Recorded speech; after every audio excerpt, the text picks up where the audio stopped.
Hello, and welcome to Talking All Things Cardiopulm. I am your host, Dr. Rachel Burriesci. Before we jump into today's episode, let's give a shout out to our sponsor, Jane, a clinic management software and EMR. Whether you're just starting to do your research or you've been contemplating switching your software for a while now, the Jane team understands that the process can feel intimidating.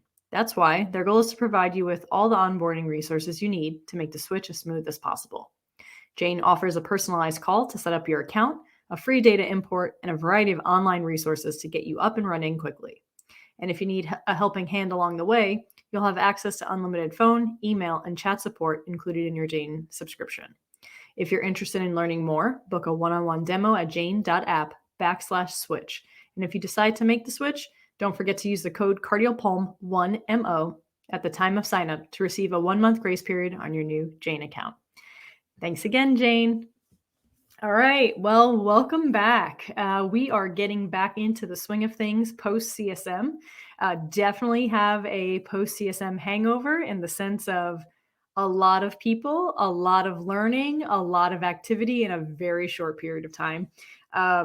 If you were not at CSM or don't know where CSM was located, it was in Boston this year. I'm sure your social media feeds have been inundated with people who came from Boston.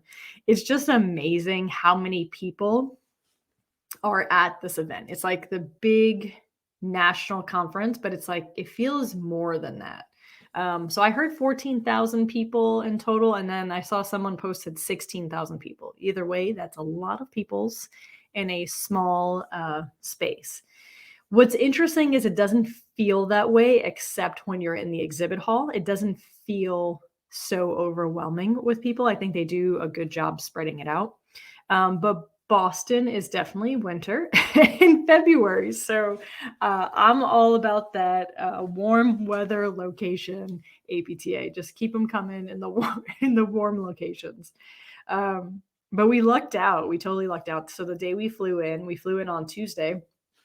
And weather was supposed to be good. And then right before leaving, the weather had switched and they were calling for a nor'eastern. And I think they were expecting 12 to 16 inches at one point. And we were like, oh man, our flight had already got changed like a while back. We always do morning flights. It's kind of our thing. If you fly often, I fly back home quite a bit. And there's weather, you tend to get out if it's in the morning. So it's just habit of mine when people start getting delayed, those late flights just kind of take the brunt of it. So always plan for that morning flight out. Plus you can maximize your day. And I think it was like a week after we booked, our flight was changed from like 7 a.m. to 2 p.m. And we were just like, but whatever, what are you going to do? So right up until leaving was like, are we going to make it out? We made it out. Nikki was joking that my beach druid was warding off the snow, and it was actually quite funny. If you looked on the weather map, there was like a green bubble just around the main Boston area, and everything else was blue. So we were just joking that the beach druid held off the snow so we could get in. And so, had to go thank her when we finally hit the ocean. Thanked her for holding off the storm. But we looked out for the most part. It was cold, but not too bad. Probably low 30s, 20s at night. Had a little bit of snow, lots of wind. The wind was quite aggressive for pretty much the whole week. But tolerable nonetheless. It could have been a ton worse. I'm so thankful the weather held up, because what would you do at that point? Like as a conference, right? Like 16,000 people are coming and there's a nor'easter in that area. Like, what does that look like? So glad we didn't have to broach that whole problem. It worked out just fine. But this was like a really fun CSM in general. I always feel really invigorated, really energized post CSM, and that still holds true. But I think as Nikki and I have moved across the country, it's so much harder to get to your people throughout the year. So CSM really becomes this like gigantic reunion. So now we have multiple people in New York. We have our NYU school people. We have our NYIT people. We have our NYU HJD people. And then we have Michigan. We have U of M and VA. And we have people in Kansas and Missouri and faculty in the hospital. It's just really interesting to kind of like mix everything. So we tried to like, have dinner on certain nights with certain people, but it ended up just being a mix of everybody, which honestly was the best thing because it was really hard to navigate time slots with classes and meetings and all that kind of stuff. What was really fun was just watching the groups mix and watching it work. So that was really fun and really so grateful to have been able to spend a ton of time with, a number of different people. And also just like didn't have enough time to meet with others. And so if we didn't get to hang out, truly my apologies. Hopefully we'll be able to do it in another point at another time. But it was really just a fun gathering. I really feel like it was just a reunion, and you never know who you're going to walk into or who you're going to run into, whether it's people in your hometown, like faculty that you were recently working with, and you just happen to cross paths around 16,000 people, which is, I think, crazy, or former students, right? This is the first time I have gone to CSM after creating All Things Cardial Pulm. So it was fun to, have people reach out and say, hey, I listened to your podcast. Hey, I follow you on Instagram. It's still something that I am not used to. But just like really fun. And so if you reached out and like stopped me, thank you so much. I think I was more excited than the people who were stopping me. Because, you never know how many people listen and, if people will actually reach out. And also there's 16,000 people there. So, the chances that we run into each other are slim. So I still didn't meet a whole bunch of my Instagram people who I was hoping to catch up with, and like, give a hug in person, but there will always be next time. So, CSM was fun. CSM was exciting. I think it really just kind of puts a little energy in your step. It's nice to be surrounded with like-minded people. And, just like, I don't know, it's always fun to have that, that yes moment, like, yes. um, and I guess what I mean in that world is like, if you're in the acute care section, that it's not just about productivity, it's about skill. And I think being surrounded by people who are really interested in providing skill and assessing the whole person, just reignites that what you're doing is wonderful, and keep doing it because it doesn't always change overnight. So lots of great sessions. A lot of sessions I wasn't able to make it to for two reasons. One, they were overlapped with other courses, so I'm hoping to catch a few on demand. And also teaching, right? Like if you are actively, if you're a presenter, there's like some stuff that has to get done. And you might want to like run through your presentation one more time. I do have to say presenting on Saturday was hard, just because you have like 3 days of increasing your anxiety towards that presentation, or you see something that other people are doing, like, oh, we should have done that, and you might have the urge to change everything last minute, and you have to sort of suppress that urge, and do you, right? So we got lucky that we were the 11 o'clock slot. I think the 3 o'clock slot on Saturday would be just a really hard time slot. So thank you to everyone who came out. We had a full room, and really attentive and engaging, and I could not have been more pleased with the turnout. So thank you for anyone who came and supported, who who participated in our activity, who asked a question or gave commentary. Truly, truly, truly appreciate that. I think anyone who teaches or presents can only hope for that. So thank you. You're a wonderful audience, and just so grateful all around. So really appreciate anyone who came out. All right, what are we talking about today? I was going to do a lung transplant recap because Alicia and I presented on lung transplant, but I think I'm going to wait for Alicia to do that. And maybe we'll do like a little synopsis recap of our presentation since it won't be on demand. So what I think I want to talk about today is grip strength. Sorry, my click got held there. And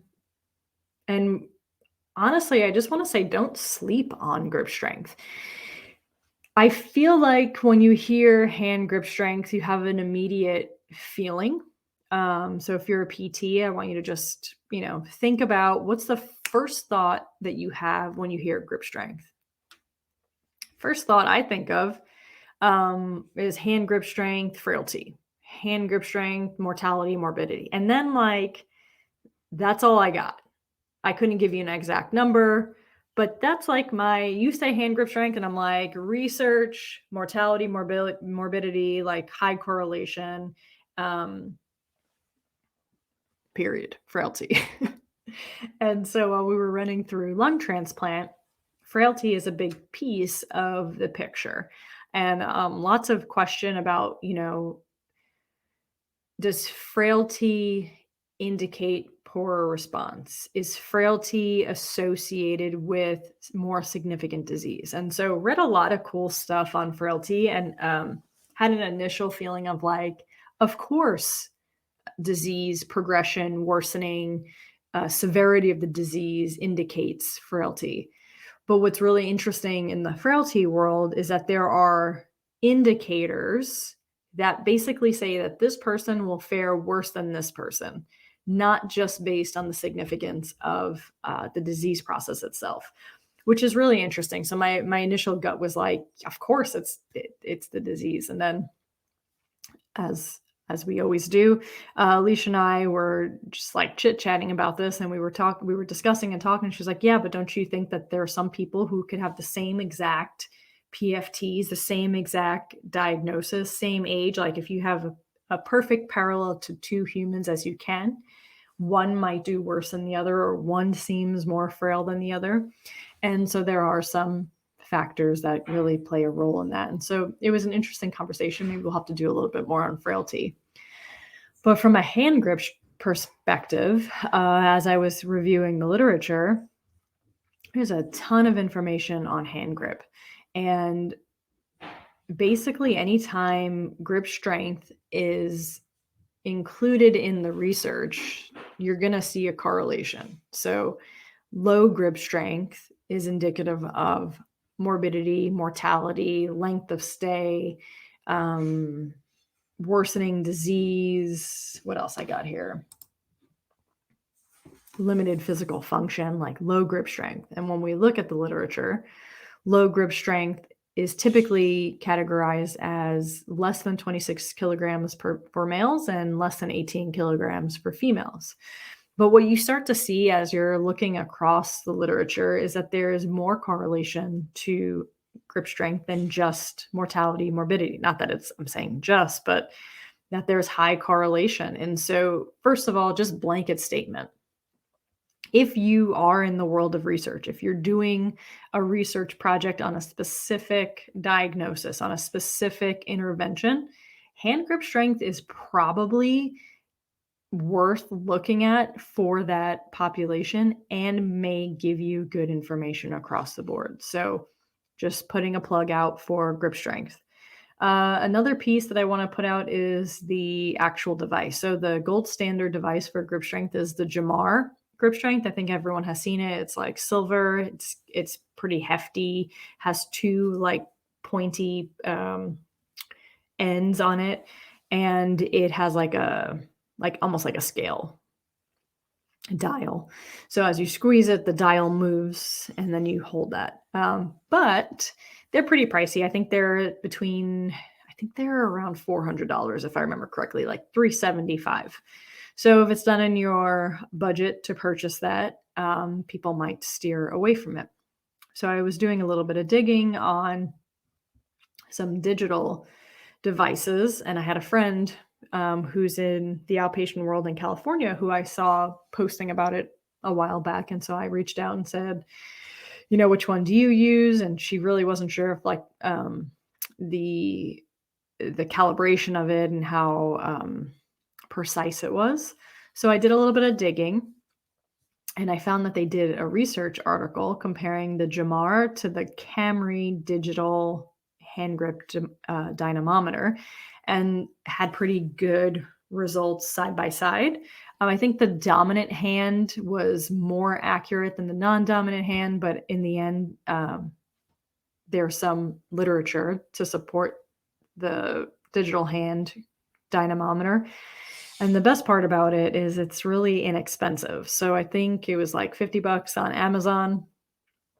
Anyway, I now have a dynamometer because of the literature that I'm reading. It's like, why not include this in an eval? So in my mobile PT practice, this could be another opportunity to collect data and just have some information on the person in front of me.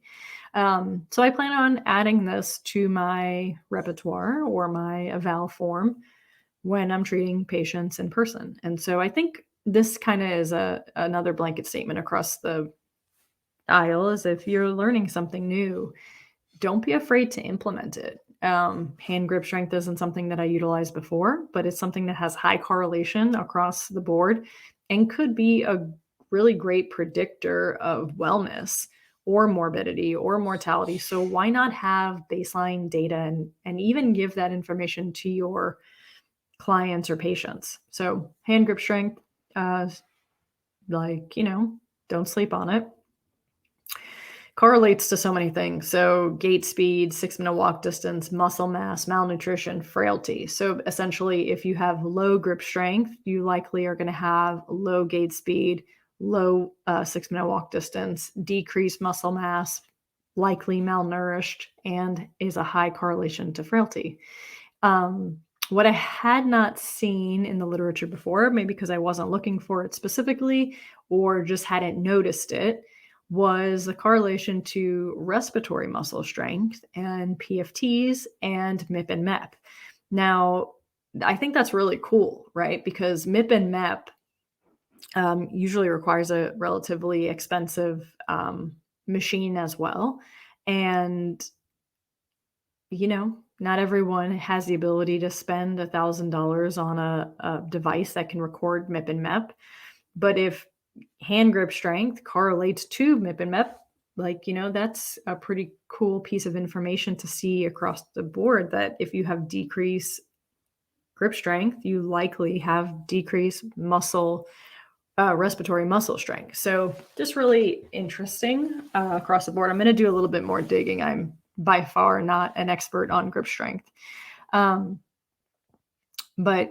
in the world of MIP and MEP, it actually correlated better to MIP, maximal inspiratory pressure, versus MEP. I don't know why. But one way that you can utilize this device is that you have an assessment, right? You have this base assessment of hand grip strength, and then you can see change over time. Either way. So as you start incorporating strengthening activities, aerobic activities, breathing exercises, you should see hand grip strength increase, which could be, again, a nice little correlation to show.